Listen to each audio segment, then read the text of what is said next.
Hello and welcome to News at Noon. I'm Aftab Borka. New York City has started to deal with the aftermath of Superstorm Sandy. The city's stock exchange is open today, but there are still many school districts that are closed, with millions of people without power. New York is showing signs of coming back to life. The New York Stock Exchange is set to open Wednesday after Sandy shut it down for 2 days. JFK and Newark airports are also beginning limited service. Mayor Michael Bloomberg says it could take until the weekend to restore the power. Hundreds of thousands are in the dark, and many traffic lights are also out. It's been dangerous. I got to go home. I can walk. There's no traffic signal light, no nothing there. You're going home. You're done. But I'm done already. Some of the elderly people depend on home health aides, and they're not able to get here. And we're just not trained, to care for these people. And that's my biggest concern. Governor Andrew Cuomo toured flooded sites, including the Battery Tunnel, which connects Manhattan with Brooklyn, and the PATH train, which goes to New Jersey. Numerous subway tunnels are flooded, and it remains unclear when the subway system will start again. The city's Staten Island borough is digging out from extreme damage after ocean water surged through homes and businesses. Where's your restaurant? Where's the inside? I have no idea where the furniture is, where the bar is, the televisions, anything. At least 22 people are known dead in New York City out of more than 50 in several states. Brian Thomas, The Associated Press.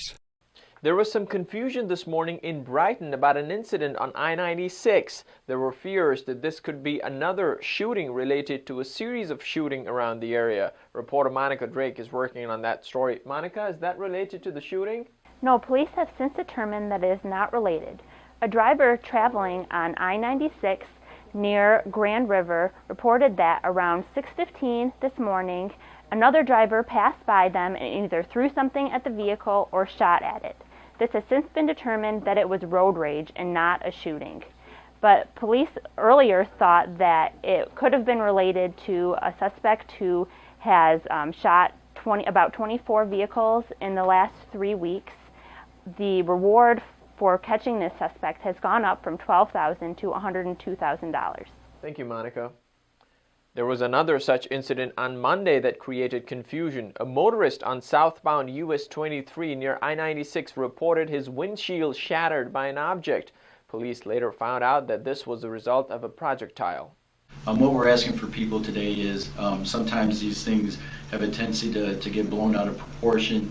Be vigilant, be aware of your surroundings. If you see something suspicious, please feel free to contact 1-800-SPEAK-UP. If you believe that your vehicle was struck by a bullet, call 911. Get the police out there to determine if it is.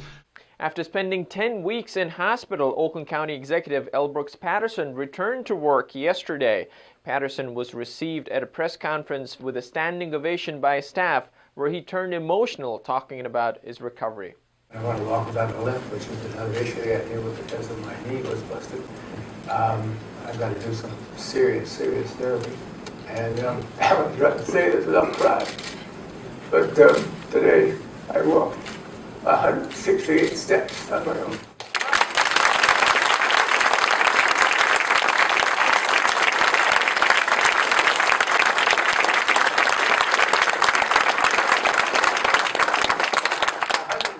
But who's coming?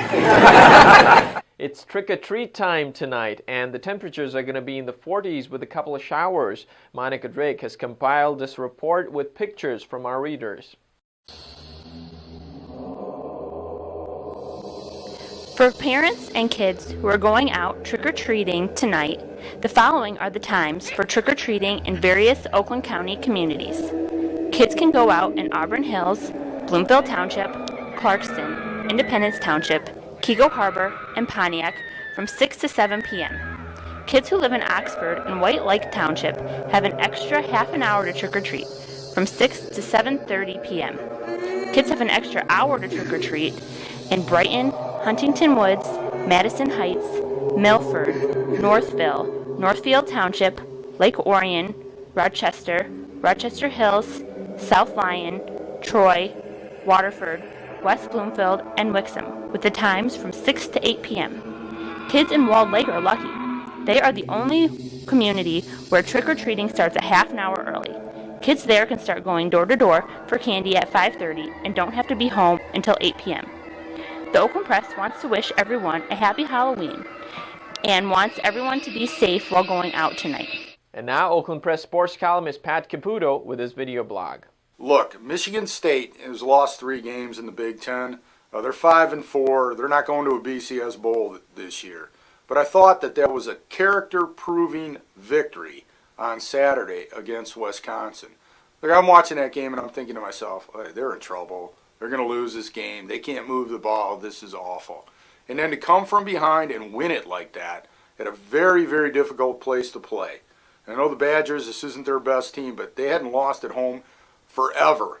It was a true testament to what Mark D'Antonio has done at Michigan State. He's not a good coach. He's a great coach. And it'll be interesting to see what the Spartans do coming up Saturday when the Nebraska Cornhuskers visit East Lansing. For the Oakland Press News at noon, I'm Pat Caputo. And that's it for tonight. Don't forget to watch us tomorrow at theoaklandpress.com. I'm Aftab Borkup. Have a good day.